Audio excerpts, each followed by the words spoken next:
Min historie handler om Claus. Claus er en arbejdshest. Han arbejder så meget, at han er afhængig og har glemt sin familie. Claus er altid den første, der møder om morgenen, for så er han den, der får lavet mest.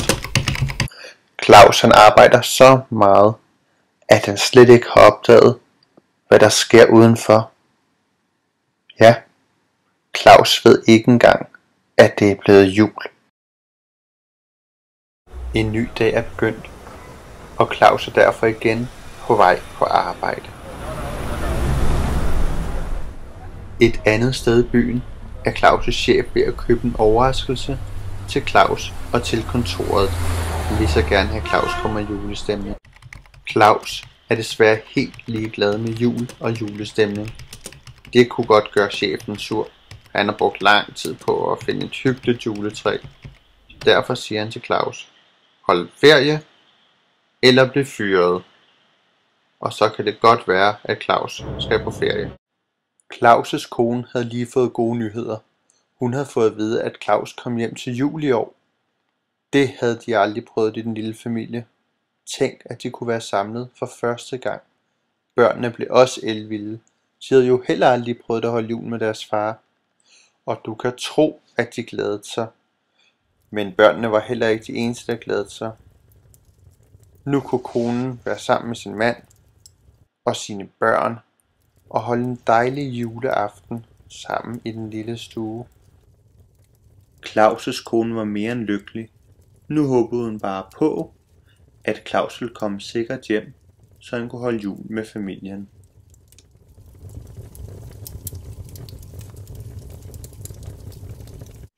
Kufferten var pakket, og Claus sagde farvel til chefen. Nu skulle han desværre på ferie, men fordi Claus var så ked af det, besluttede han sig for at tage ind til bageren og købe et par kager, så han kunne trøstespise. Heldigvis var Claus' bil snedet fast. Desværre kom der bare en venlig sjæl og hjalp Claus, så han kunne køre alligevel. Claus han havde ikke særlig meget lyst til det, men han fik kæmpet sig ind i bilen og kørte afsted.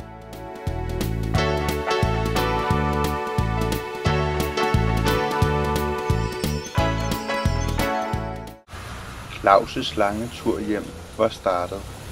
Han var både træt og sulten. Derfor stoppede han hos en pizzamand og fik en pizza. Det fik ham til at glemme alt det skidte, der var ved at forlade sit arbejde. Så nu kunne Claus fortsætte. Pizzamanden råbte dog: Claus, du må ikke glemme din familie. Det fik Claus til at tænke. Havde han i virkeligheden glemt noget af det, der betød allermest for ham? Turen hjem var lang, og der blev meget tåget, så Claus han havde rigtig svært ved at se vejen og hvor han skulle køre hen. Claus kørte derfor galt og endte ude foran en stor kirkegård. Han gik ind. Måske havde de en telefon, så han kunne fortsætte sin tur og komme hjem til familien. Claus gik ind på kirkegården for at finde nogen, der kunne hjælpe ham med hans bil. Men der var ret ødet. Han gik og kiggede, men der var ikke nogen. Ikke andet end små kraver og andre fugle. Men så hørte han en mærkelig lyd nede fra den gamle kiste. Hvad var det? Claus skyndte sig væk. Der var jo monstre på kirkegården, og du kan tro, Claus fik travlt. Han tog benene på nakken. Men hvor skulle han løbe hen? Hvor var der nogen, der kunne hjælpe ham? Monstrene kom tættere og tættere på Claus. Men Claus han havde en god idé. Han ville nemlig kravle op i træet, hvor de ikke kunne nå ham. Ha! Tænkte Claus. Men da han så sig omkring, blev han hurtigt ked af det igen. For hvad skulle han nu gøre? Men da det så aller værst ud for Claus, fik han øje for noget. Det var et hus. Et hus i det fjerne. Der måtte Claus hen. Det kunne være, der var nogen, der kunne hjælpe ham. Eller bare et sted, han kunne søge tilflugt. Nu skulle Claus ned fra træet, så han kunne komme i sikkerhed over i huset på den anden side af kirkegården. Da han kom ned, kom alle monstrene efter ham med det samme, så han måtte løbe væk, hoppe over stok og sten. Da Claus kom frem til huset, ringede han på, men der var ingen hjemme, så derfor gik han ind. Det kunne være, der var nogen indenfor, som kunne hjælpe ham, selvom huset så lidt forladt og ødet ud. Claus var lige ankommet til det store hus. Hallo, sagde han, men der var ingen. Kun mad, der stod og kogte i køkkenet. Det var meget mærkeligt, så han besluttede sig for at gå rundt og se efter. Der var edderkopper, der var et skrivebord, så der må være nogen, der ligesom boede her. Han fandt også et soveværelse, men så hørte han noget. Det lød som om der var små børn oppe på loftet. Han skyndte sig derhen for at se om der var nogen, han kunne hjælpe, eller nogen, der kunne hjælpe ham. Den mærkelige børnelatter kom op fra loftet, og Claus havde endelig fundet stigen deroppe.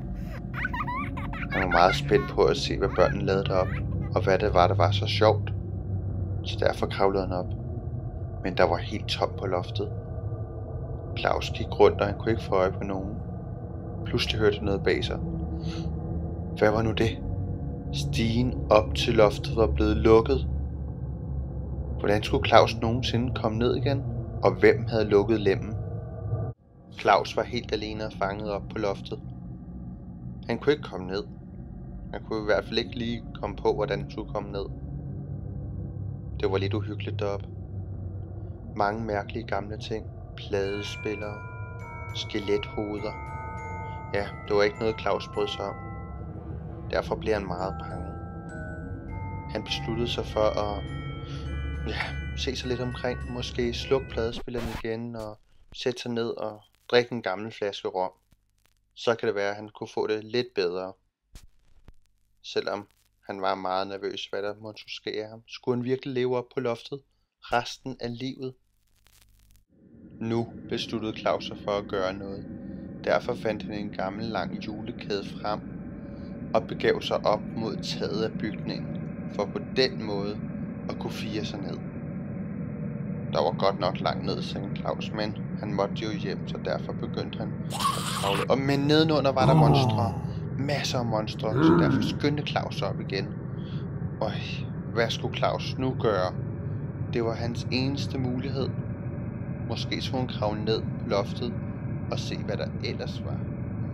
Nu var Claus tilbage på loftet, men loftlemmen var oppe, og der var monstre overalt. De angreb Claus, både zombier og spøgelser. Så Claus han kæmpede sig forbi dem og skyndte sig ned på de andre etager for at finde en udgang. Men der var også monstre. Selv hoveddøren var blokeret af en vampyr. Claus skyndte sig ud i køkkenet, hvor kokken gik amok, og vampyrerne og kokken angreb ham og omringede Claus. Var alt håb ude? Var Claus efterladt til sig selv? Den onde vampyr havde fanget Claus. Nu ville han dræbe Claus og spise ham sammen med alle sine monstrevenner, så han havde bundet Claus, og han gjorde sig klar til at dræbe ham. Men der hørte den onde vampyr noget. En masse larm udenfor. Det var nogen, der ville angribe. Han kaldte på alle sine bedste monstre. De gjorde sig klar med alt, hvad de havde, og de var mange, klar til kamp. Ind gennem døren kom politiet i en samlet flok af deres allerbedste folk. De skulle redde Claus, så de spredte sig hurtigt og gik til angreb. Angreb med alt, hvad de havde. Det var en meget voldsom kamp. Nogle døde, andre overlevede.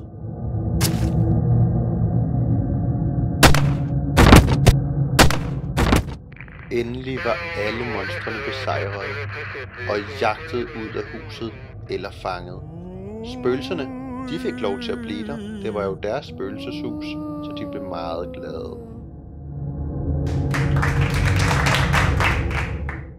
Alle var glade, den onde vampyr var fanget.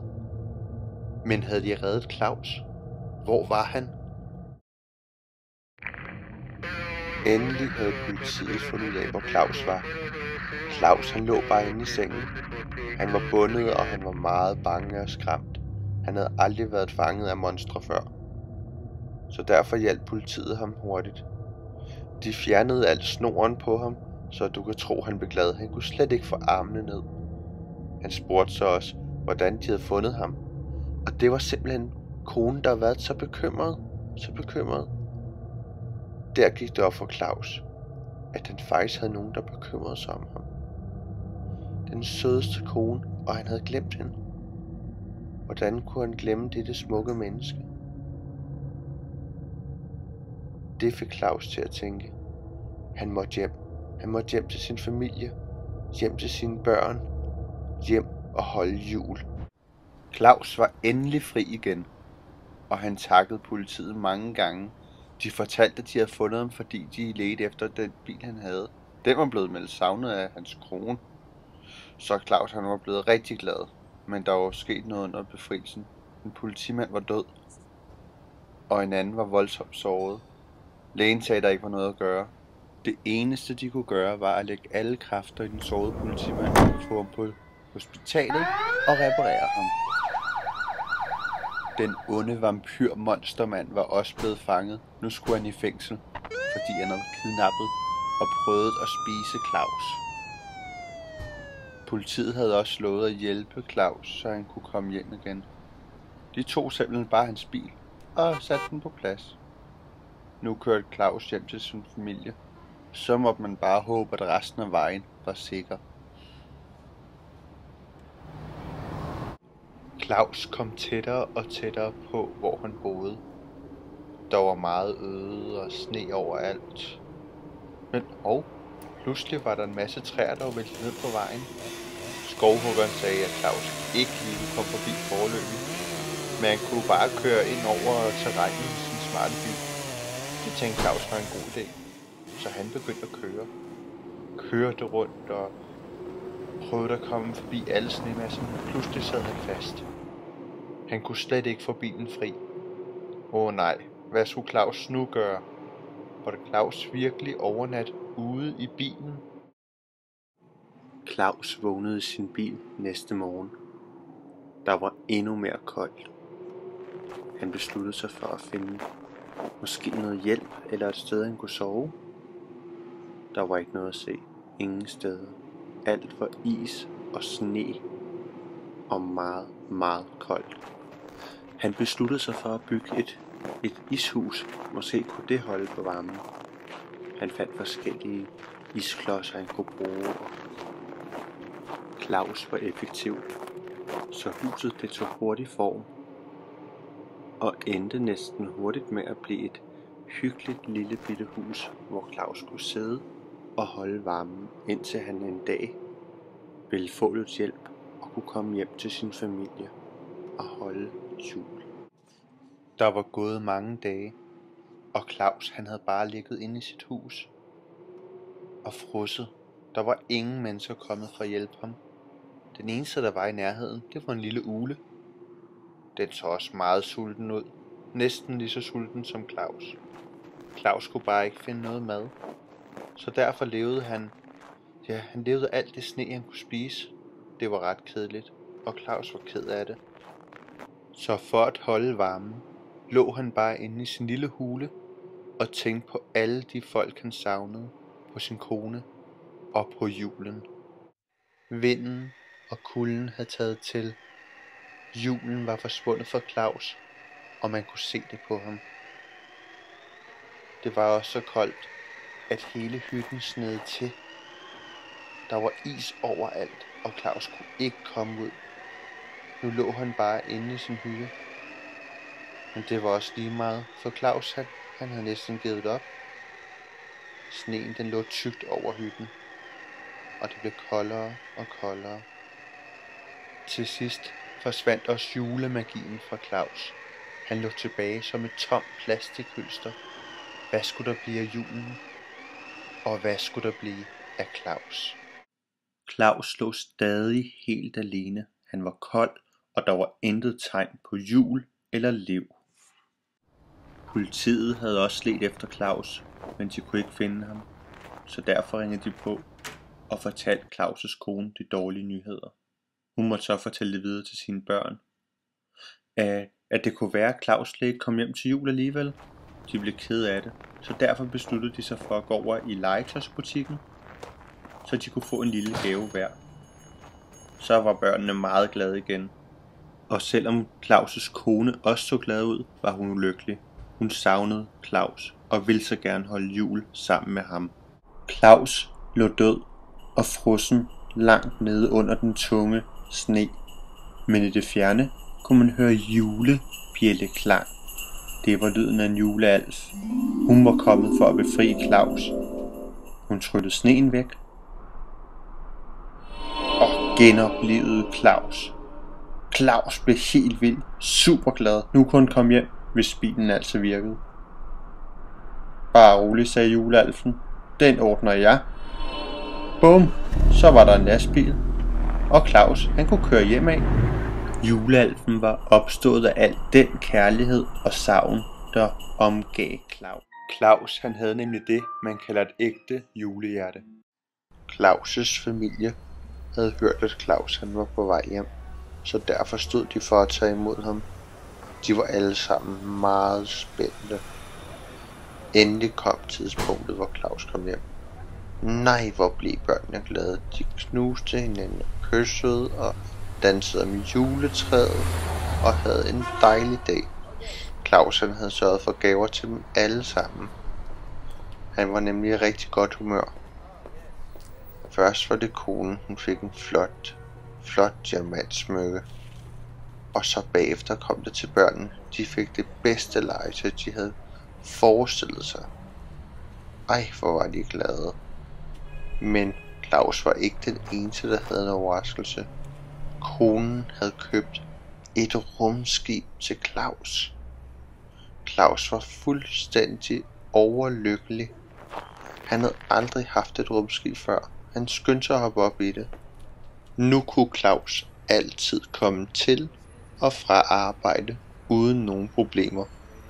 Altså så længe han huskede sin hjelm, som konen sagde. Claus fløj straks afsted, for nu skulle han ud og opleve verden. Nu skulle han på eventyr.